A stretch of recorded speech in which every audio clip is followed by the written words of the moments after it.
Well, good morning. Thank you so much for joining the financial presentation this morning. I am super honored to be here. And I just wanted to start off with thanking Inheritance of Hope, not only for serving my family 9 years ago, but for the consideration and allowing me to share a little bit about my profession today, along with what I learned from our journey, which is so much. I felt very fortunate when my husband was diagnosed with ALS that I knew the money side of what we were looking at as a family. I knew how disability was going to play into our lives.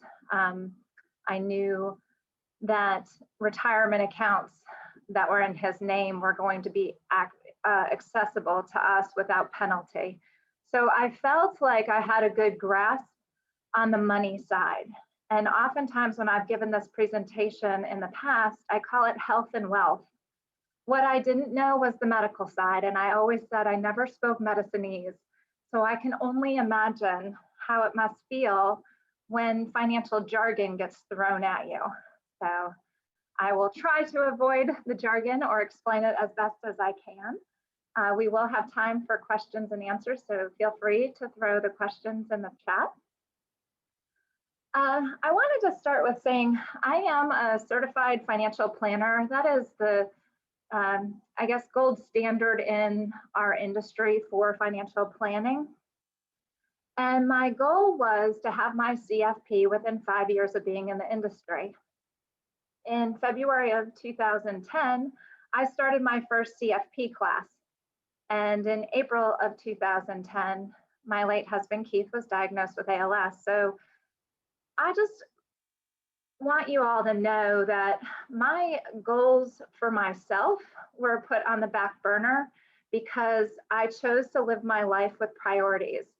So although all of us are not promised tomorrow, your life and the way that you live it is completely up to you. And you'll see too with financial planning, a lot of this has to deal with your choices and the things that you choose to do. So for me, being the best wife possible was my top priority.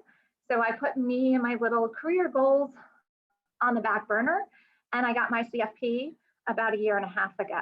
So today we're going to go through some tips to get you started, to get yourself into a better position as far as your financial plan is concerned.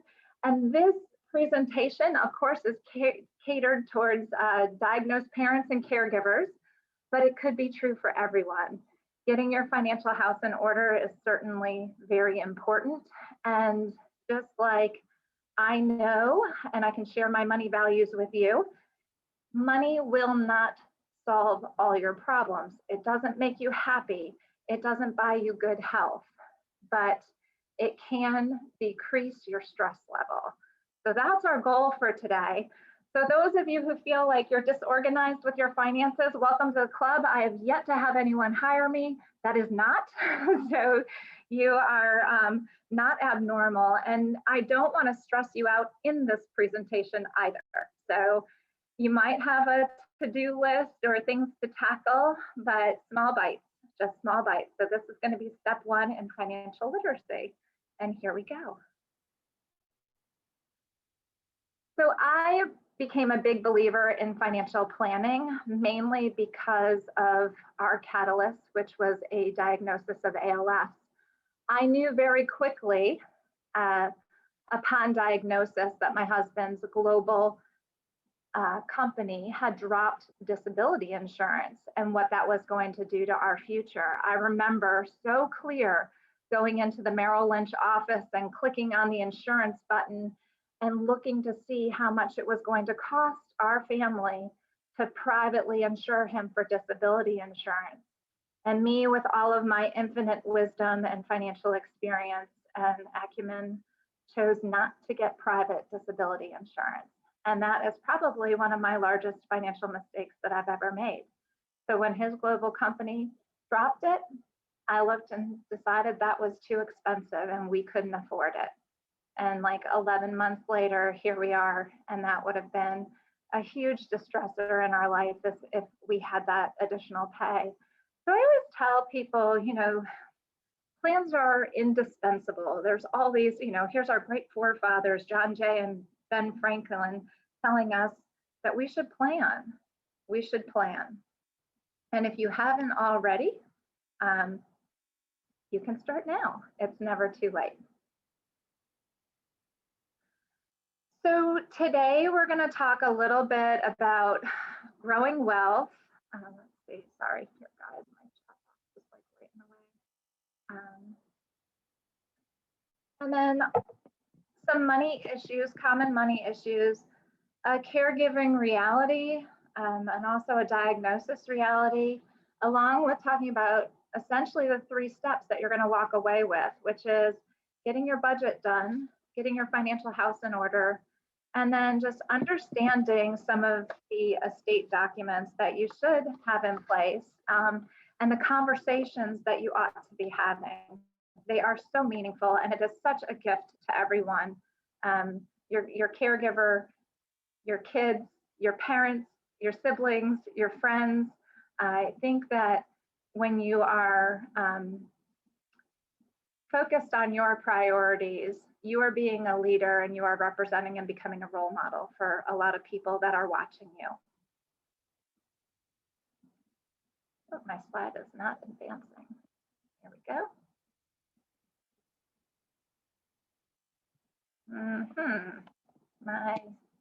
There we go. My mouse was stuck.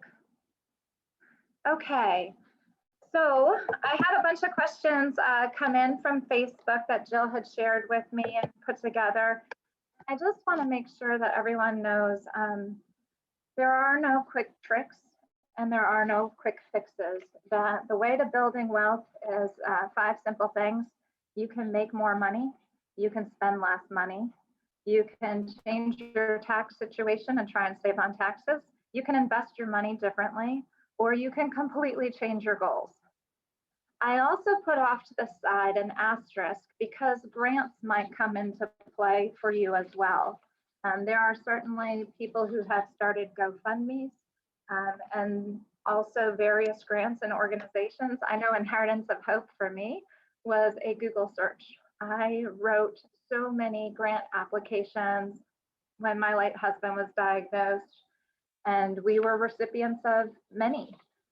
We had a $2,500 grant help us buy his handicap accessible vehicle, but the biggest thing that people did for us was his place of employment held a huge golf fundraiser on his behalf, and that was a huge game changer. That is what kept us from moving in with my parents.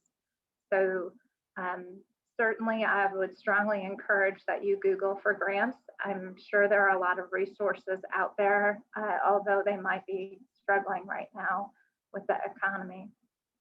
But can't encourage you enough to keep writing grants and keep looking for them.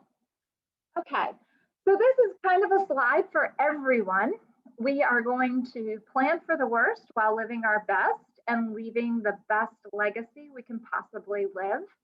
So despite the derailers that can happen in our quote unquote normal life, we are outliers. We are younger than the average age that we expect to be dealing with catastrophic health issues. And certainly it not only impacts us as adults, but it impacts our children as well.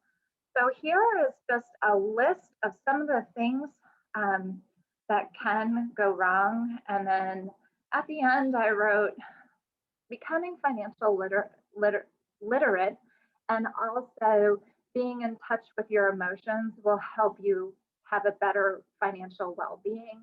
It will also help you be able to live your life by your priorities with hopefully much less stress.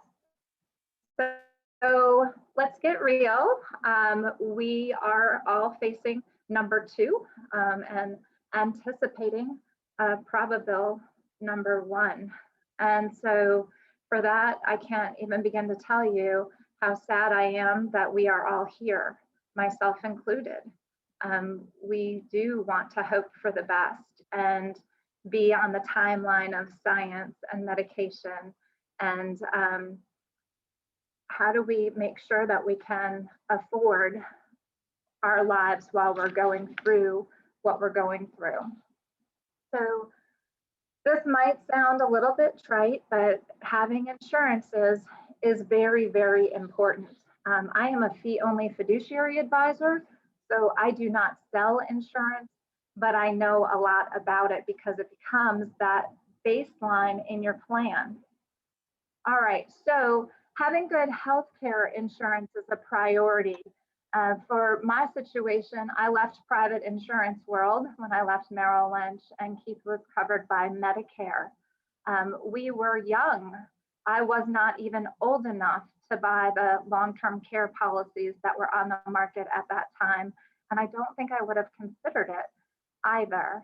I did have a policy for the couple years that he was sick because I had this, I guess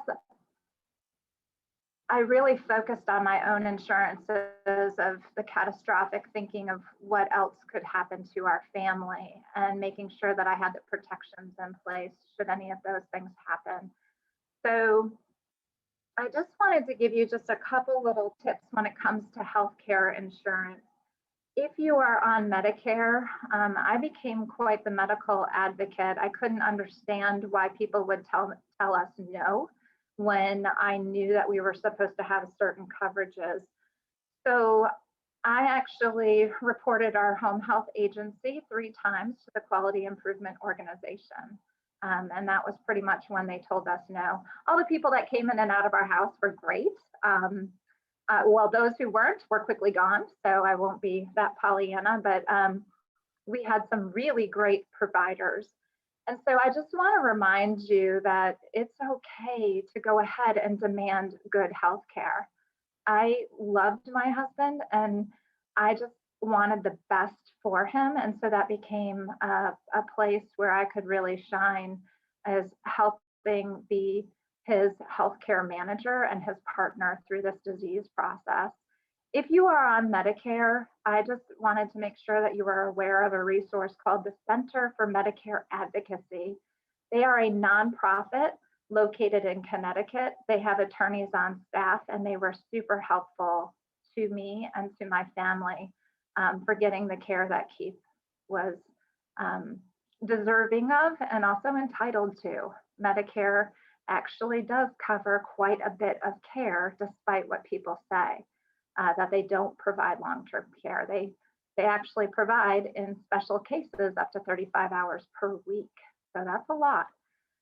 And then also, if you are someone who is covered by private health insurance, one of the key words that I learned to kind of help navigate the system when we were denied for certain things is to ask our doctor to call the health insurance company or the health insurance company to call the doctor and request what's called a peer-to-peer review. So they can speak directly to one another and hopefully cut some of that red tape out for being denied different claims. There were questions that were posted on Facebook about life insurance and accelerated benefits. So most life insurances today have something called accelerated benefits where you are able to access 50 to 80% of your face value of your life insurance policy when you are deemed by a medical doctor to be terminally ill. I think it ranges between an expectation of death between 6 and 12 months. Someone else had posted on Facebook that they had applied for their accelerated benefits like 3 years previous. You might get a 1099, a tax statement for that, but life insurance proceeds are completely tax-free. So it is something that you can consider. It is a personal choice. Our life insurance did have accelerated benefits. And when I talked to Keith about it, he said, no, that money is for you and the kids. And I thought, oh my gosh, we're going to stress out and we're running out of money and all these other things. Life was very, very real. And it was something that I was considering, but I could see that our lives were going all right and we could pull through to the end. It's not a good, bad, or ugly if you're good at budgeting. If you have certain goals you want to reach, I would go for it. It's really a personal preference and personal decision that you need to make. Group policies from employment. So when you choose to leave work, if you are the diagnosed parent and you are choosing, well, not choosing, but you are forced to leave the workplace, your group policy might be portable, meaning you can keep it. You will pay a whole bunch of money for it. My late husband's group policy, we bought his policy. It became a permanent policy, so it was like $700 for the first year for a $50,000 coverage. And yes, we went ahead and purchased that. I only paid it one time. It was enough to keep the policy in force. Somebody else had asked on the chat too about term insurance. Do you have to worry about your term insurance not covering you? The only thing that could go wrong with term insurance is if you don't pay it. Having a terminal diagnosis does not make it a null and void contract. It's exactly what you bought it for. And then somebody else had asked about mortgage protection and if there are any mortgage and if there are any other policies that can be purchased now. And I would just say that the answer is probably not. With a terminal diagnosis, even mortgage protection insurance will typically ask, are you terminally ill? Okay, and the policy will not pay if they can prove that you have lied. So be honest. And sadly, life insurance is a plan that should be in place before a terminal illness. Okay. Same with disability insurance. And I told you a little bit about my story with disability insurance. A lot of people forego disability insurance, and I have come to take on the quotes of saying, you need to protect your most valuable asset. And when you are young, your most valuable asset is your ability to earn income. Disability insurance is expensive. You could say about any insurance that it's a waste of money until you need it. And when you need it, it becomes almost like a battle to use it. I went through Hurricane Florence and then right after another hurricane, and I've had to use my homeowner's insurance, and it just seems like it's such a pain. I will tell you though, life insurance is one that they do not argue. Okay, so do not expect a battle there. Okay, so if you're feeling out of control, like let's not just say if, I'm sure life is feeling out of control. I remember my caregiving years. I remember the bowling ball in my throat about just how are we going to handle everything?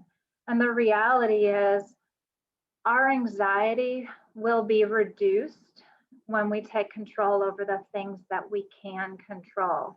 And your money is something that you can control.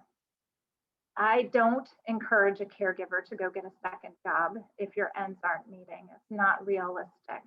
Again, you have to live by your priorities, but I also do believe too, even if you're upside down in your budget, isn't it better to know? Isn't it better to know ahead of time if that's what's going on? Or if you do have a surplus, how to best plan for your future, whether it's future medical expenses, or if it's future for saving for kids or your own retirement, whatever it is, and even maybe your own personal legacy trip. So we're going to go through just some of these basic ideas.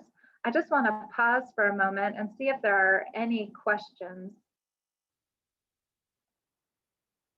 Betsy or Christy, anything? Yeah, Megan, there's a couple comments in the chat. Okay. Josh said, could save the policy payout and just use the earned interest from investing it in reference to accelerated benefits? Yes, so a couple choices. If you have a $500,000 policy and you go ahead and get $250,000 out, if you wanted to, you could invest that money. What could happen though is the money could actually go into the market. We could have an adverse effect in the economy. or an adverse effect on those funds that you invested, meaning you would lose money. So investing money into the stock market is typically for long-term investing. You can get some of the safer investments placed into your account if you wanted to invest it, but that's not going to yield a very high return. So again, if you use $250,000 as your money that you take out and you invest, at most you might be able to expect about a 5%. You live off of 5%. Would that be enough to buffer? And 5% of $250,000 is $12,500. So maybe you could get about $1,000 a month, if that makes sense. Again, and the other thing is, it's a personal preference. I am probably the least money motivated financial advisor that you'll ever meet, because I know that money can't buy happiness. It can't buy my husband back. It's not a reality where we can have all of these positive things because we're wealthy or rich or have a bunch of money. However, we all know legacy planning and memories are extraordinarily important. And if it is important to you to continue having your life dreams met, like if you have certain goals that you want to meet, I say go for it. You've got to balance between the now and the future. You have to balance between being that leader and role model as a parent, of having a zest for life and going after the things that you want, and also the balance of not setting up your family for, future devastation, not only emotionally, but also financially. So it's a really, sure, we can invest the money, but is it a good idea? That's a personal preference, and it's really going to be based on your own plan. Okay, then one other comment on COBRA from Andrew. Make sure if you take COBRA that you pay attention to the timelines for notification of determination of disability. Missing the date can cause a loss in COBRA protections and premiums skyrocket. Yes, and I can't remember if it's 18 months and then again at 3 years. So that is a really, really great point. I know for me, changing insurances was a huge hassle. It's a huge hassle. Luckily, we, hopefully knock on wood, are not dealing with pre-existing conditions. Any other comments or questions? All right. So Megan, there's there's one that just came in. Can COBRA be used as a bridge to SSDI and Medicare?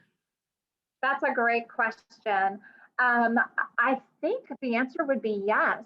So the Medicare, again, my late husband had ALS, which is one of 2 fast passes onto Medicare.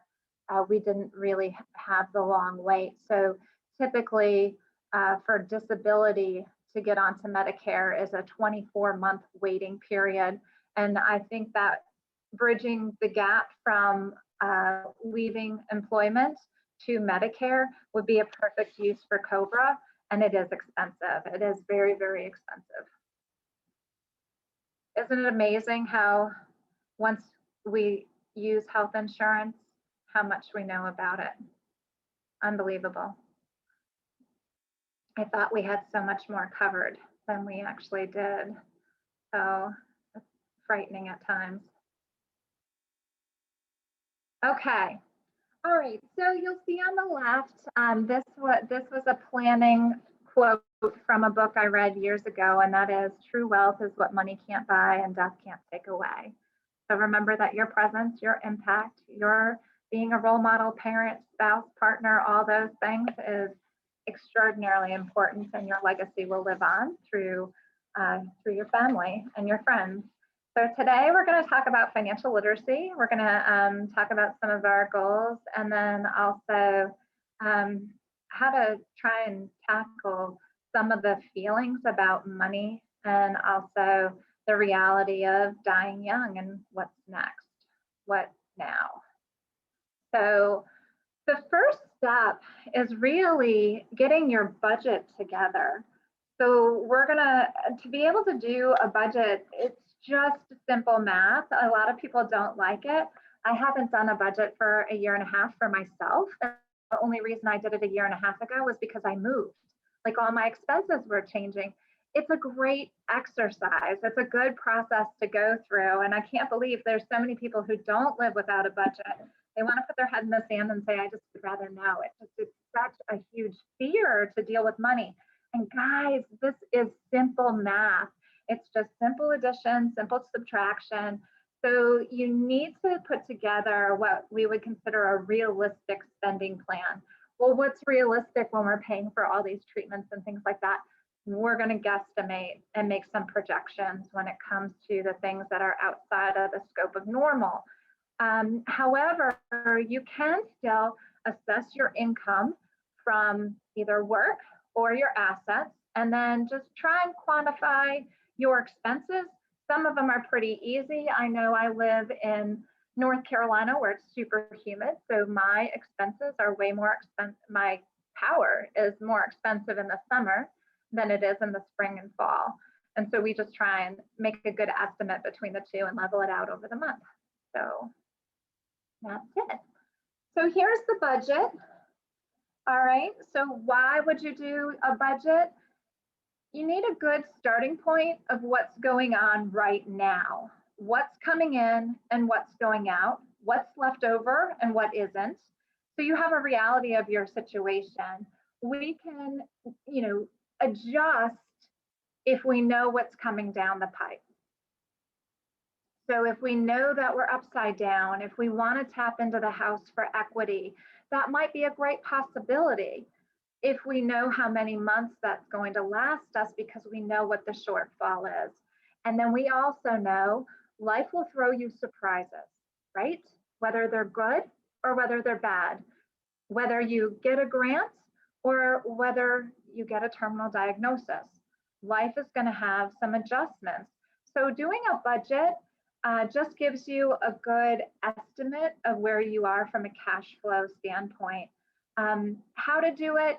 You are welcome to email me. That's my email address, megan@kopkafinancial.com. I have an Excel spreadsheet that has preloaded cells in it, and it's super robust. So it will help give you a template for doing the budget, and it'll also help you jog your memory because some things are quarterly that you pay, some things are semi-annual, and then some things are annual payments. But getting a good idea of how that works out, either monthly divided by 12 or whatever it is. In preparation, when you sit down to do your budget, get yourself in the right mindset. I mean, set aside 45 minutes to an hour, have your username and passwords ready to go, have your checkbook register, get your bills out, maybe the credit card statements so you can look through, and then don't forget things that are on auto draft. I mean, for me, like, I think I pay Apple like $3.99 a month. And you don't need to get like that minute and nitty gritty, but at the same time, there are things that are flowing through on my credit card. And once in a while when I look, I'm like, that's not right. I think I registered for a free gift and then I didn't realize I was going to get charged $40 a month for the next 6 months and sign up for some sort of subscription I never even wanted. So just check over your bills every once in a while. And again, budgeting helps you build a little bit of a better habit and get so you know when things are out of whack. Then you need to assess your income resources, right? Budgeting is not just about listing the expenses and how much is going out, but it's also projecting how much is coming in. So your income from work, maybe you have Social Security or disability insurance payments. Maybe you also have dependent benefits. You might have a pension or annuity or trust payments or royalties or any kind of family support. I always like to make sure people know that your family is allowed to gift you $15,000 per year without having to write anything down on their taxes. And then again, I also put grants and GoFundMe up on the screen.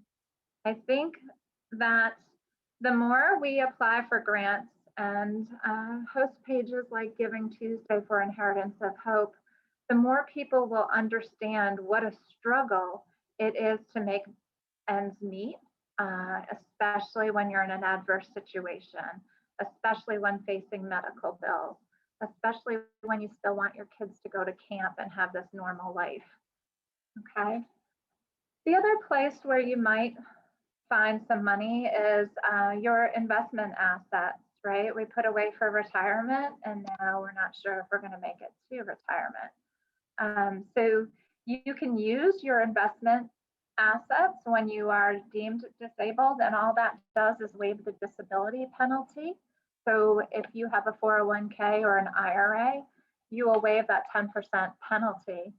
However, if it's a traditional, you never paid taxes on it. So when you take it out, you will pay taxes on the withdrawals from retirement benefits, unless it's a Roth, okay? So I always tell people, however it goes in, it comes out the other way. If you were saving in a traditional fashion, you sheltered from taxes when you put the money in, which means when you take it out, you have to pay taxes on it. Taxes is not the worst thing ever. If you need your money, get it.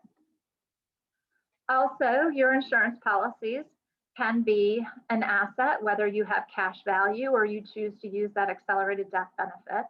Your real estate might be a good asset for you to tap equity. Okay, you can do a refinance on your home. I was fortunate, or I guess not fortunate, at the time Keith was sick, I got something called the HAMP loan, not HARP. So the economy was tanking, and there were all these benefits because people were losing their jobs and they were foreclosing on their houses. And I couldn't get anyone on the phone to talk to me about HARP. And Keith was still working. They were like, no, it's only if he's unemployed. It's only if he loses his job. And if you miss mortgage payments. So I got very frustrated because I called and had like 3 to 5 different customer service people pretty much tell me that I needed to forego on my mortgage payment and ruin my credit, which I wasn't willing to do. So I Googled, we had City Mortgage at the time, and I Googled the CEO of City Mortgage, and his email address was right on the website. So I emailed the CEO of Citibank Mortgage, gave him the definition of ALS, told him that I had been told not to pay my mortgage payment. And the next day I got a call from the executive offices, and they assigned a person to me, and we got the HAMP loan, which was interesting because it took our mortgage down to 2% for 5 years and held it. And then year 6, it went up to 3%, and year 7 and on, it went up to 4%. The interesting thing about that was with the HAMP loan, if I was a good payee, I filled out a tax form, and when it went up to 4%, they paid an additional $5,000 on my mortgage for being a good payee that entire time. So everyone after my late husband passed away, not everyone, but 2 people who said you should use your insurance money and pay off your mortgage, because people like to randomly give you financial advice, whether or not they're a financial expert or not. So I was told that I should pay off my mortgage. I chose not to because 2, 3, or 4%, I knew I could make more in the market with those investments. And I'm glad that I didn't, because I didn't know that $5,000 bonus was also there. So be wary of people who give you financial advice when they don't know your full entire picture. This is just financial education today, not financial advice. So I was like, I can't be really specific to anyone because I don't know your whole picture. Okay. The other thing too, what about future promises? Has anyone told you that you might be inheriting? Would they be willing to give you an early inheritance to help you along your way? And then also, it's very common, this is very, very common, that widows and widowers are disinherited by in-laws, right? So they will skip us, and they will go ahead and take my late husband's 1/3, because he was one of 3 siblings, 3 children, one of 3 children. He had 2 siblings. His 1/3 will skip me and will go to my 2 children. That's very, very normal. But I have heard of a man who was very concerned as they got closer to retirement, he was ill.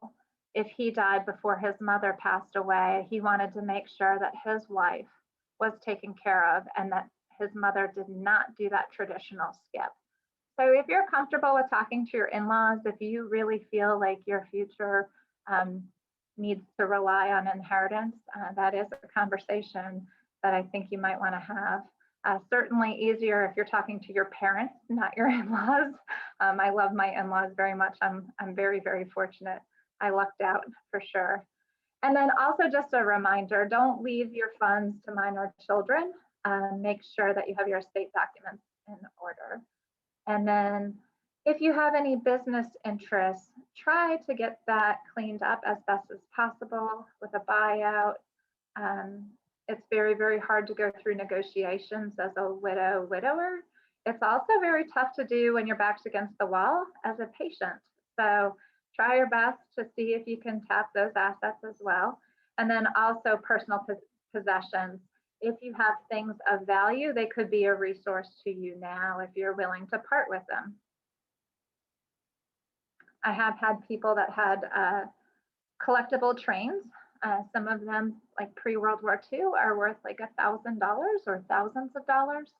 So think about those types of things. And if your children are not interested in them, they can be turned. Megan? Yes. Can I just interrupt before you get too much farther along? Could you explain the don't leave funds to minor children from the last slide? Yes. So I have seen IRAs that are left as beneficiaries. People will put their children as a beneficiary of IRAs or life insurance. And I will tell you, if you don't have your estate documents in order, if you leave things to minor children, what could happen is your minor child, especially if you're if you're not still married to your spouse or your spouse is not overseeing those funds, they will inherit them directly at 18. So, imagine an 18-year-old inheriting $25,000 or $50,000, whatever it is. What are they going to do with the money? Are they responsible? So some people don't want to rule from the grave, but what happens before they're 18 is more of a concern to me. They will likely have a financial guardian appointed to them if you don't leave one for them. And that financial guardian, maybe their guardian wants to send your child to soccer camp and it costs $2,000 for, a 2-week-long sleepaway soccer camp. What will happen is those funds will go into trust, a financial guardian will be appointed, and it will take attorneys and a judge to be able to release that $2,000. So it will cost you probably about 50% of what that camp might cost in this hypothetical situation for your child to be able to access those funds. They are minors, they are not adults. They cannot make adult decisions with their money. And depending on if you appoint somebody to manage those funds in a trust, then somebody will be appointed for them. So if you don't do it, it will be appointed for them. It's just a bad idea in general to leave money to minor children. Okay, so how to quantify and anticipate expenses. Be a good advocate for your health bills. I remember one of the fights I had with my late husband is I just freaked out one day. I'm like, why did you pay that medical bill?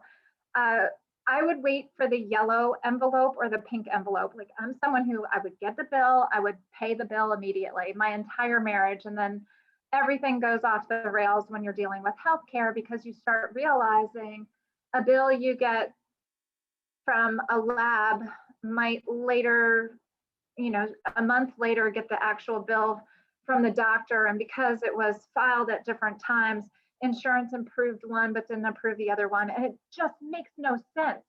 And so just wait until it's about to go to collections. I know that sounds terrible because I do believe in being a good payee and paying your own way, but do definitely advocate for your healthcare bills. There's a whole new degree called medical billing or medical coding. It might be that you can request that a code get rewritten on your bill if it's not being covered. I also told you about the peer-to-peer review and the quality improvement organization. But there's also the ability to negotiate your medical bills. For us, we were a part of, I always say we, Keith was a part of 3 drug trials. I guess we were, yeah. I went to all the appointments too. And the drug trials were free. They did not pay us, but he was able to participate in them. So definitely watch for drug trials as well. There was another person that we knew that was going and flying down to Mexico and getting $25,000 stem cell treatments done. He had the same diagnosis at the same time, at the same age, and they died within 2 months of each other. So just do your research, we discussed possibly refinancing the home and getting some equity out.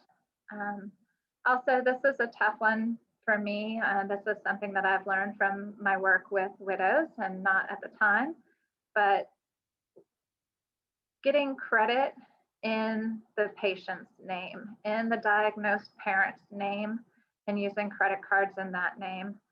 Most credit card companies, when you pass away, will just absolve. They just walk away from the debt. So don't own them all jointly if that is of interest to you. Some people think that's not fair and it's not right. It's just a possibility. So it's just factual. Okay. And then I just want to remind you too that healthcare does not have an economy. There is no supply and demand curve. So if you told me that I needed a $1 million surgery to be able to live past 2020, I would likely go do and take that $1 million surgery and have it, even though I don't have $1 million, right? So there is no break-even point for the cost of healthcare. So keep that in mind. Your costs are your choice. The treatments that you have are your choice. You should make them together for sure. And definitely it is your life. So make sure that you are doing the things that you think are best for you. And then always for caregivers and the diagnosed parent, I always like for people to have a list of 5 things. Everyone will say, how can I help? Or call me when you need help.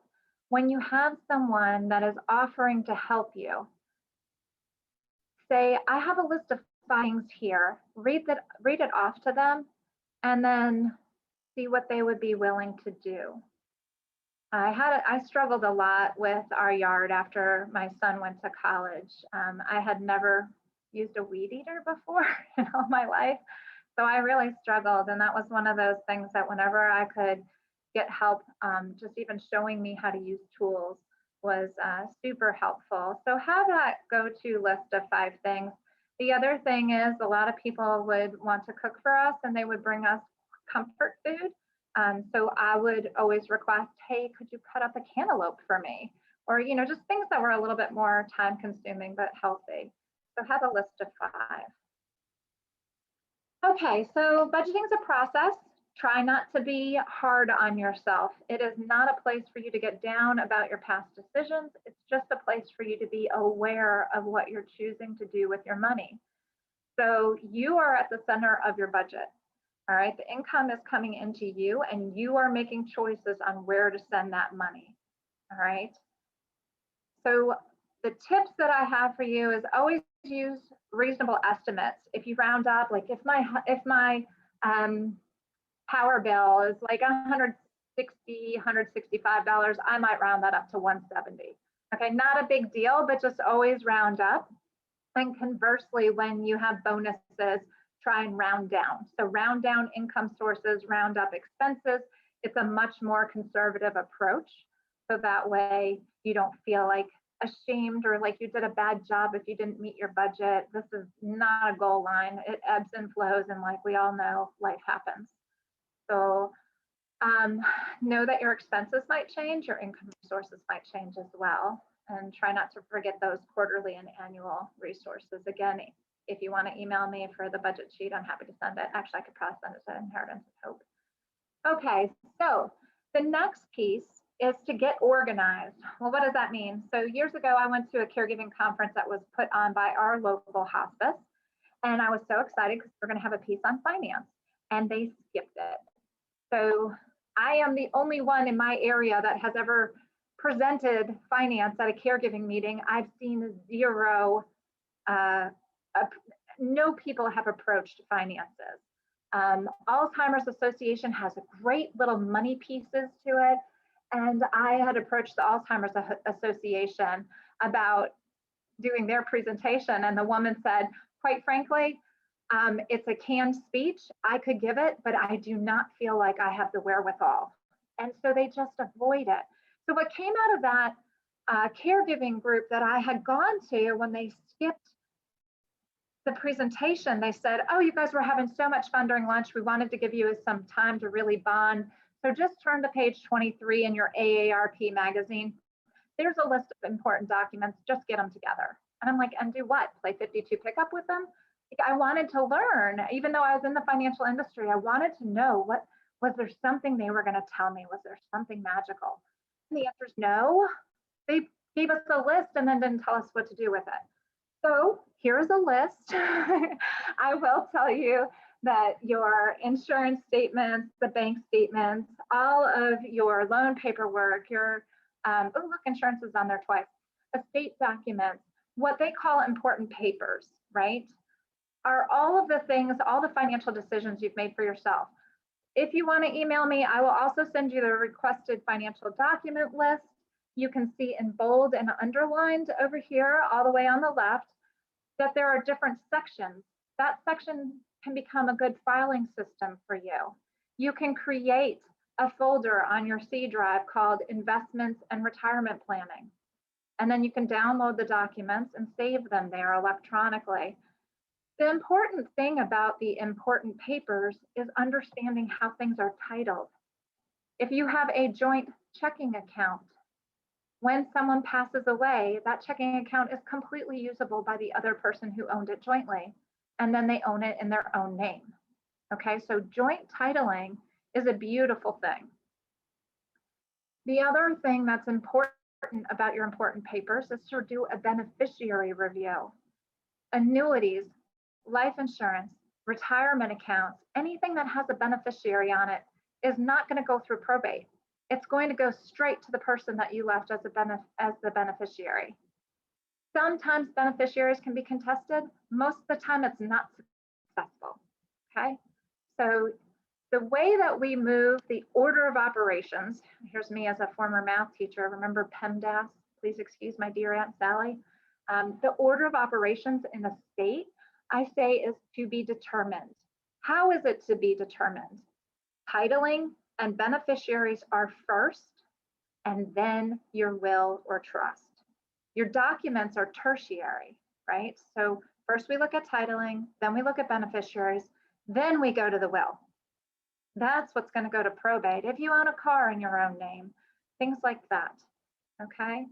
Important papers, some of the documents like Social Security card, things like that, those should be in your fireproof safe. Okay. Then I like to make sure people understand the difference between financial planning and investment management. At my firm, I told you I'm here because of my catalyst. It changed my mind that earning 15% in a 401k was not the end all be all for my family. Having disability insurance would have made a bigger difference than earning 15% on, our $20,000 IRA at the time. So financial planning helps you understand how all of your finances in your household integrate and work together, right? If you take out of your retirement account, it's going to impact your taxes. There are things that you can do that will impact other things. And unless you're in the profession or very financially literate, you might not know. You might have unintended consequences. So financial planning is a holistic assessment. So where I put SWOT up there, where you can see your strengths, your weaknesses, the objectives, and then it answers your questions and concerns. So even if your goal is to just make sure you have things in good shape, then you are looking for a financial plan. Investment management will help you invest in different types of accounts. It will offer you education or an option to have different types of investments. So types of accounts are like IRAs, and types of investments would be like stocks and bonds, whether you buy Zoom or GE, doesn't matter. Mutual funds, real estate investment trusts. When you're working with an investment manager, they should assess your risk tolerance. They should build an investment policy statement, and you should have someone that's helping you with tracking and monitoring and trading. Okay, or you could be doing those things for yourself. We're getting pretty close to time here. I'm so sorry, guys. I'm going to speed talk through this. If you're looking for a financial planner, again, the gold standard in the industry is the CFP. When you see certified financial planner written out, it's not that we are that arrogant. It is that is the way it is trademarked. We have to do it in all capitals like that. There's also the National Association of Personal Financial Advisors. That's the NAPFA organization. These links will get put in your chat. So if you're looking for a financial advisor, I highly recommend these two websites. And again, financial planning helps you better understand. You want to make sure that you ask your advisor if they have any kind of client experience going through the things that we have experienced. You will enter a contract most likely with a financial planner. And just so you know, a holistic financial planner spends on average 30 hours with a new client. When I worked at Merrill Lynch, 3 to 4 hours. Today, 30 hours in that first year with a new client. Investment management, again, some more links. There is on the top left, SEC. You don't want to see your advisor there. They might have a red flag. Even if they have a red flag, you know, you might, sorry, just got a text message. I wasn't sure if that was from one of you guys. If they have a red flag, ask them about it. It's not the end all be all. Okay, but you do want to make sure that your investment advisor is licensed. So do look them up, please. You don't want to end up in a Bernie Madoff situation, right? And all the objective for investment management is your capital making more capital, right? Money making money. That is not the goal of financial planning. The goal of financial planning is completely about you, your concerns, and your goals. Other important papers. These were some of the questions that came through on Facebook, and we can open for questions now at this point. So I'm going to go ahead and address the question, of course, that was near and dear to my heart from an ALS dad. And this was, what steps can I take now to minimize the work for my spouse after I die? A letter of instruction. This is a place where you can tell personal stories about what we call your tangible personal property.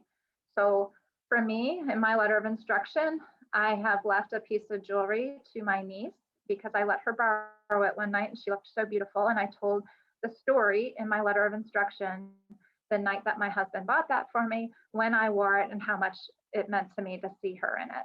So that's one thing I would highly suggest, is write down your stories. Also, this is so logistical. Any subscription you have, Uber, Lyft, PayPal, what are your username and passwords?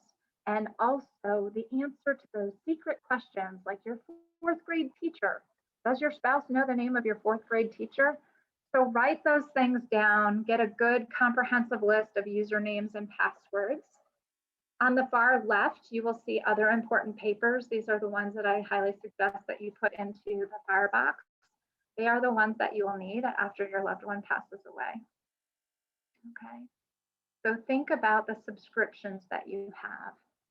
How is your mortgage titled? How is your car titled? How is the house deed titled?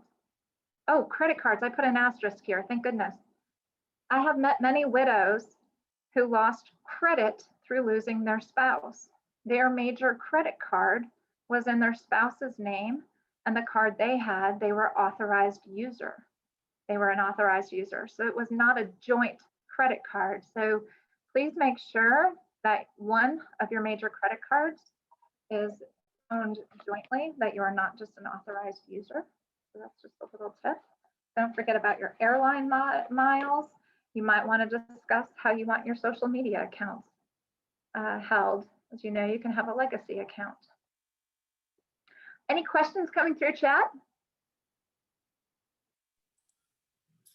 The one was just a clarification on the leaving funds to minor children. Do you set up a trust?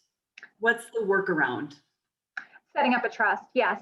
You can set up a trust for your children, and then you would have a trustee assigned, and they would be able to use funds on behalf of your children.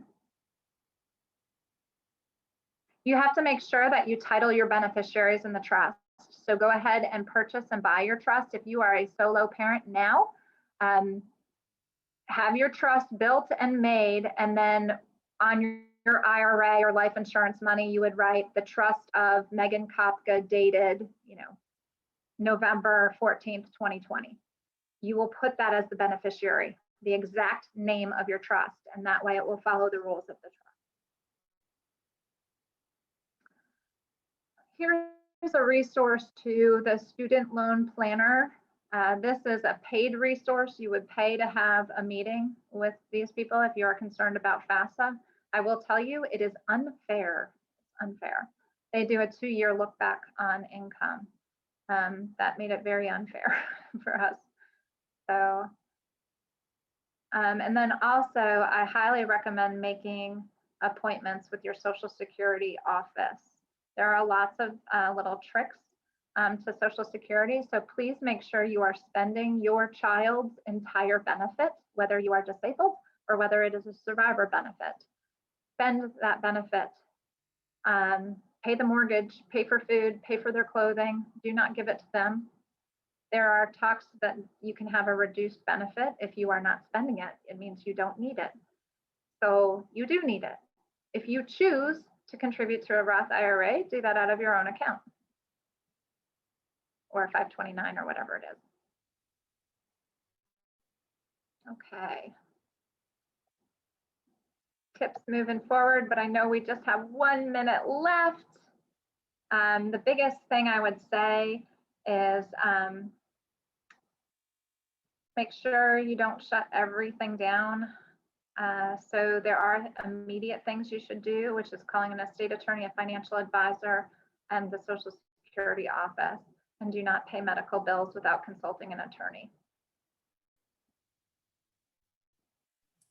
Okay, one last question, Megan. Sure. Credit card bills in the deceased person's name kind of go away after they pass? Okay, you and call tag the on company. medical expenses, please. Go ahead. I'm sorry, I missed the last part. Sorry. She also wanted to know about medical expenses, if those work the same way. No, not at all. You have to negotiate them. I don't know why one and not the other. I don't know why. Usually a credit card company will just say, okay, thank you so much. I'm sorry for your loss. Usually, it's not the case for all of them. So be careful. And what's right or wrong or ethical, I have no opinion on. The hospital bills, you will have to call and go into negotiations.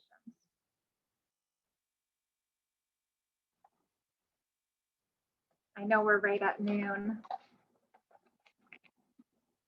Some really great questions. Thank you so much.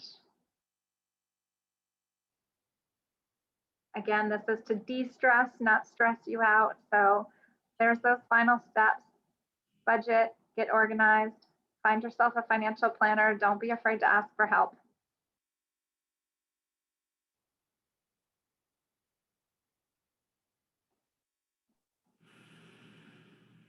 Lots of thank yous coming through, Megan. Everybody really appreciated it. Great information. Thank you so much. Thank you all so much. Again, such an honor, such an honor. I am you, you are me. Thank you all.